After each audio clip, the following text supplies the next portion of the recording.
Blog Talk Radio.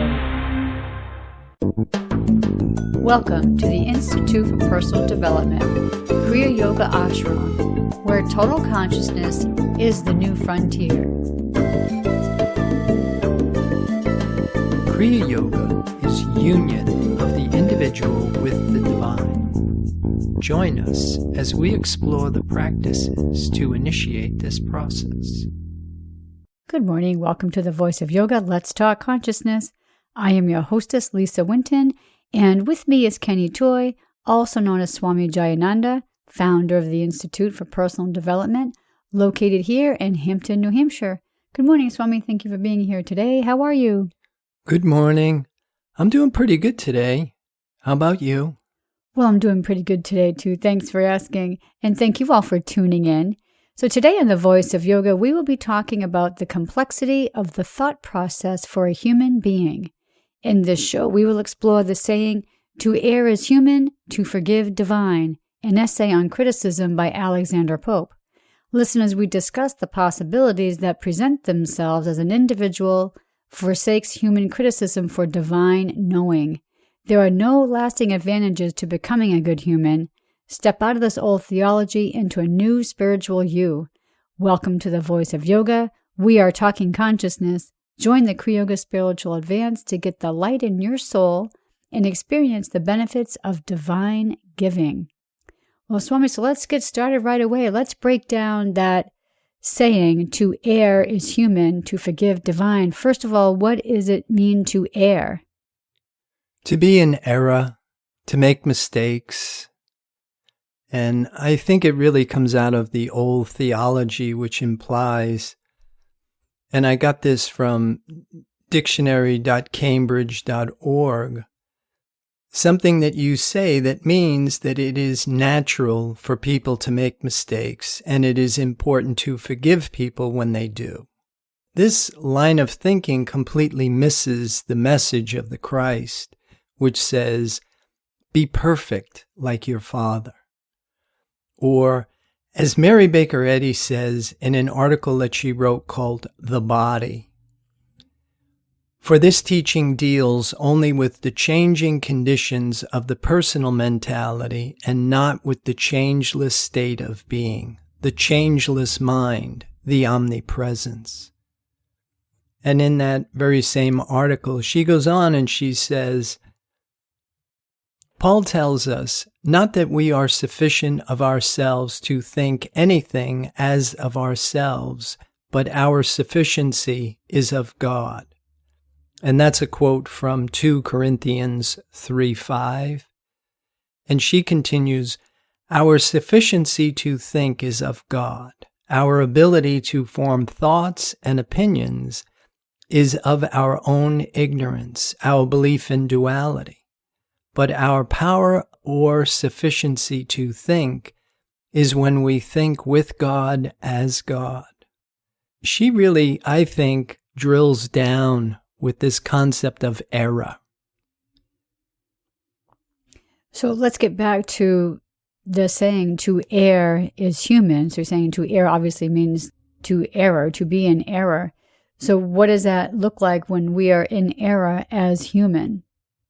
Right. And this is the thing that I've really been working with. To be human, and in this model, being human is a level of consciousness that has accepted a belief in two powers. Humans are mortal, critical, judgmental, and limited to a divided view of everything. To be human is to be individualized by the world mind, which is basically the shadow of divine mind, and it's under the law of karma. The human experience is really all about getting, as opposed to the divine experience, which is about giving. So I'd like to talk more about your first quote that you had mentioned when you said, this line of thinking completely misses the message of the Christ, which says, "Be perfect like your Father." I think we've all heard something like that. growing up in whatever church services that we have attended as children and so on. So to be perfect like your Father, that means that we shouldn't even recognize or be aware that there are any mistakes if God is perfect. Yeah, this is something that's taking me some time to learn and realize, is that what appears in our senses, what we call thinking, and what Mary Baker Eddy called the 3 modes of mortal thought, is really a false concept of the truth of our being. It is the world mind, and the world mind is the shadow of the truth, which is divine mind. World thought made visible is appearing in our senses. So the testimony of our senses is really the error. It's the false sense of who we are. And the entire human experience is embroiled in that dynamic. And so what we really want to try and do is, as it's said in the Bible, we want to be born again of the Spirit. And that means that we have to forsake the testimony of our senses, what is appearing before us, and we have to trust in what is invisible and intangible, which is God's creation. So in truth, this is a spiritual universe. And what is appearing before us isn't even real. And if we can have fidelity to that which is underneath what appears, then that actually has a huge effect on the external experience. So to be perfect like your Father, you're saying, is we shouldn't recognize if things are inharmonious, let's say. Right, because anything that does not have the qualities or the characteristics of perfection does not have divine origins. And so to be able to distinguish between the things that are imperfect, impermanent, and finite from that which is permanent, infinite, and perfect, that requires, I think, a really educated consumer. And I have another question about the quote that you mentioned earlier about Mary Baker Eddy. And you said that the changing conditions of the personal mentality. It's a lot of words strung together. What exactly does that mean? That's basically our ability to form thoughts and opinions. And that's what she's saying is of our own ignorance. And it's really a belief in duality. And duality is the shadow of the truth. It is the divided consciousness. It is that which has separated from the truth of being, and it's not real. And that means that it doesn't have any principle. It's not backed by the power of spirit. And spirit is really the only power in this universe, the only true power. Everything else relies on belief and reaction to give it power. And then, so if we do that, then that is when we are exercising the human being in error. Right. When we react to the testimony of our senses, then that's in violation of divine law. And that's what moves us under the law of karma. Karma is the law of reciprocity, that whatever it is that we put out is what we get back. It's the perfect accountant. Whereas divine law is just absolute life, absolute goodness, absolute love. To give fidelity to the presence of spirit is really what activates spirit in our experiences. So I think I came across error myself the other day. I do deal with the older population with my work, and I had called one of our clients to confirm an appointment, and she said to me over the phone, she says, "Oh, I feel lousy." And I said to her, "Oh, I'm so sorry to hear that." And I recognized right after I said that, I think I was in error right then and there, because I shouldn't be recognizing anything but the perfection of her being. What are your thoughts on that? Right. I think when we do stuff like that, it's very helpful to be reflective on it. And then to maybe say, given the opportunity, what would I do differently? And then you meditate on it until you can come up with a response that's more in sync with your new understanding of yourself. Just like you said, when we are accepting sin, sickness, suffering, lack, we are really sowing to the flesh. And for us to pierce through that and recognize that divine law is perfect, harmonious, whole, peaceful, and well, and unchanging, not accept what it is that is appearing in our experience at that time. And by holding fidelity to the presence of spirit, the perfection of being, it will have a profound effect on the external experience. That was how Mary Baker Eddy and Jesus could heal. And like we have said in other shows, that this information is backed by science. Science is telling us that observation has effect on reality. And it is the observer that sets the measurement for what's called the collapse of the wave function. What science hasn't really delved into is modes of thinking. And for us to forsake human thinking, which is basically keeping us in the belief in two powers, and for us to understand divine mind, which is the only mind, the only true consciousness of this existence. And for us to think, as Mary Baker Eddy says, with God as God will show us the perfection of this being. But if the observer sets the measurement, for us to think with God as God should change the external appearance. It should change the external image. And this is the stuff that they have proved with their divine sciences and their demonstration of these divine principles. So in the example that I just gave that happened to me yesterday, I guess I'm pleased that I recognize that I was in error.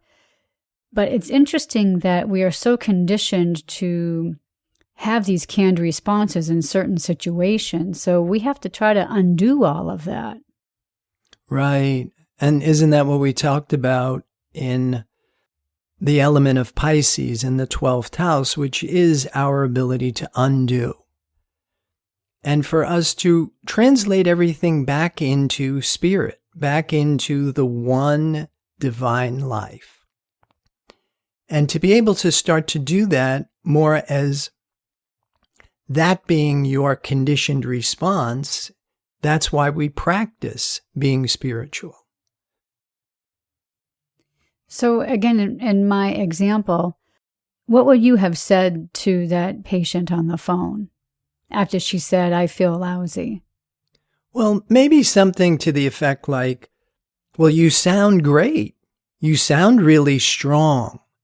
Rather than maybe trying to convert her into your way of thinking, just to support that you are seeing a part of her that is outside her field of awareness at this time. Because for most of us, we don't really understand that we are eternal spiritual beings, that we are made in the image and likeness of divine perfection.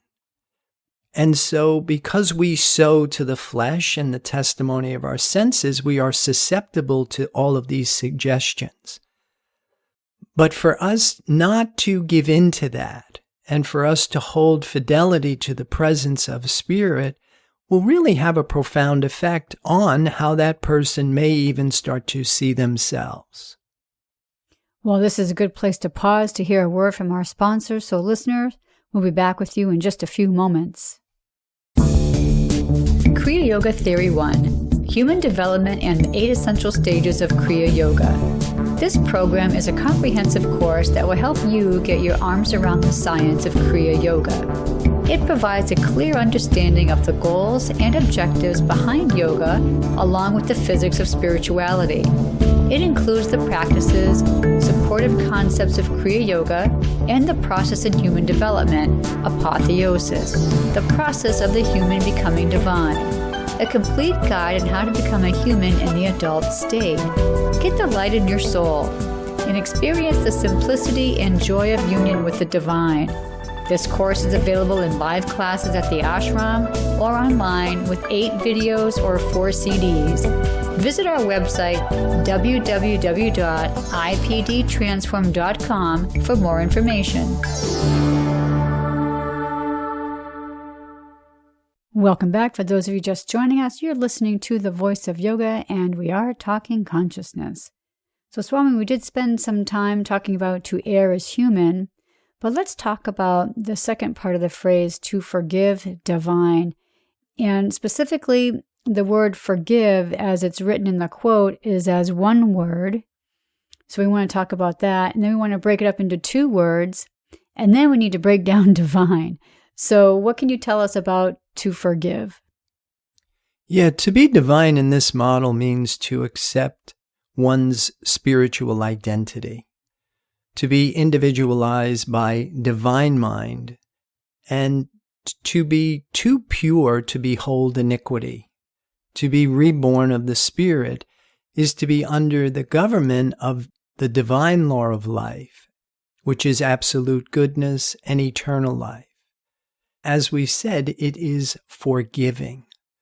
We must serve God, which means that we display divine qualities only, that what it is that we're putting out is going to be entirely of a divine nature. So you were saying that earlier, the divine experience, which is for and then giving. So how do we know when we are examples of that? Yeah, it's going to really start to have to demonstrate itself as your experiences. That is the one thing that we really want to rely on, the testimony of our senses. In the Bible, a term that they use is by its fruits. So whatever it is that we're putting out is really going to be what it is that we get back. The exchange of energy when we are drawing from matter and mind is that we are taking in. And that's the term that we use, that is forgetting. But once you have turned your attention inward and you have recognized yourself as being spirit, then you must change the exchange of energy that you have with your environment, and that is forgiving. So it's giving out, the pouring out, because you are connected to an inexhaustible resource of absolute love, absolute goodness. And so all you want to do is give out. There is no need for anything with regard to a personal sense of who you are. So it's by us demonstrating the divine qualities is how we put out. Right. Because say, for example, this is something that we've talked about in yoga, that the term in Kriya Yoga is avidya, or ignorance, which is when we mistake the finite for the infinite, the impermanent for the permanent, which is a very common human error. And when we do that, our lives are usually in shambles, but we think we're spiritual. Or even it could just be for under a isolated incident where we get into an accident, or we come down with a sickness, or we find ourselves in a situation where there is lack and limitation. These do not have divine qualities, but we, at the same time, we still think that we are being spiritual. This comes under what we call the old theology. This is the way our religions and science present these rules. We use spirit as some sort of a power or force to help us improve our human experience. And it really doesn't work like that at all. Well, in the summary, we stated there are no lasting advantages to becoming a good human. And then we say step out of this old theology into a new spiritual you. But I want to go back to talking about there are no lasting advantages to becoming a good human. If we are putting out and demonstrating divine qualities, wouldn't that be us being a good human? Possibly.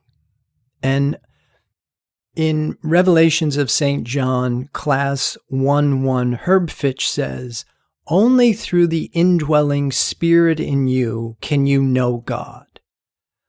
We must know ourselves in the way that we are known by the Creator, which is spiritual. Only Christ knows Christ, and like attracts like. So if our identity is bound up in form and thought, then we are at a frequency that we do not invite the invisible, intangible presence of spirit into our consciousness. And so from that perspective, we are still a human. And if we maintain human identity, we are in error of divine law.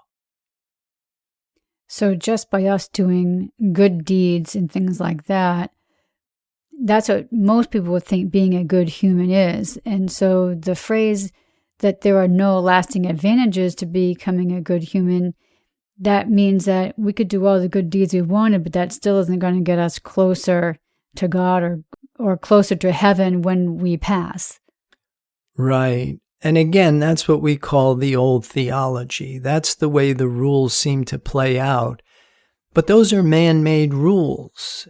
And the thing that's different about them is that they don't demonstrate divine qualities. That most of them have all of these clauses and reasons why they don't appear to work the way they're supposed to. There's so many of us out there that are praying to our concept of God, and yet at the same time we find that we're not under the protection of divine law. And yet we continue to believe that this is the way that it's going to work. And in truth, it doesn't work that way. Spirit cannot function in your experience if you are not conscious of its presence. The key here is that you must be conscious of the presence of this one divine life. And when we turn inward, we're going to find that there are a lot of things inward that could fall under the heading of what we think is spirit. And the major error is when we think we're spiritual, but we are still hypnotized by the belief in matter, mortality, and two powers. So again, going back to that example with the patient on the phone who said she was lousy.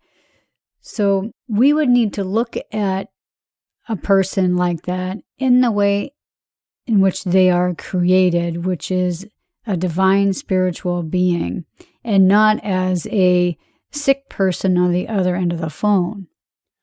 Right. And when you actually make that adjustment and you do not accept the finite image, the false sense of identity, and you pierce through that and you hold true to the simple fact that that is the one divine life appearing as a person on the other end of the phone, and you have fidelity to the perfection of being, that will start to have a profound effect on her experience. Because by you lifting consciousness for yourself, maintaining that level of consciousness, it's kind of like when the tide comes in, it lifts all the boats. And so by us changing how we're thinking, it has an effect on the world mind and on the collective consciousness. I think I understand. I still have difficulty, I guess I would say, because even if somebody is not feeling well, like in her case, you can hear it in their voice over their phone. And especially if you see somebody who isn't well. So it's getting past what your senses are telling you, because you can't undo what you hear and you can't undo what you see. So how do you get past that? Well, the Bible tells us to repent. And the term repent really means to think differently. So we are accustomed to living out from our five senses. And in Kriya Yoga, there is the fifth stage, which is called pratyahara, which is sense withdrawal. Now, what we basically have to do is we have to switch gears. We go from sense level logic to spiritual sense. We go now from listening to the testimony of our senses to having faith in the perfection of being, the presence of this one divine life. And by us holding fidelity to that, that is how we affect the desired outcome in the external experience. I have one more curiosity, and that would be, we've talked about when we see somebody, and we need to be careful to make sure that we see them in the way that they are created. But what if the tables are turned and somebody maybe criticizes us, or they see something in us that isn't divine? How do we respond to that? Well, I think in the exact same way, we don't accept it. It's not real.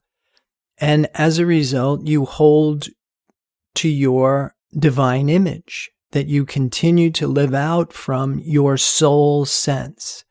The way that I've been trying to do that on a regular basis is that, first of all, I'm not dealing with a person. I'm dealing with the one divine life that is appearing before me as a person. Because if I lose sight of that, then all of a sudden I recognize that this is a person coming at me, criticizing me. And so that actually becomes a signal that I'm in ignorance. Because if you were in the truth of your being, that can't possibly happen. And if it is happening, then you have to turn your attention back to your consciousness.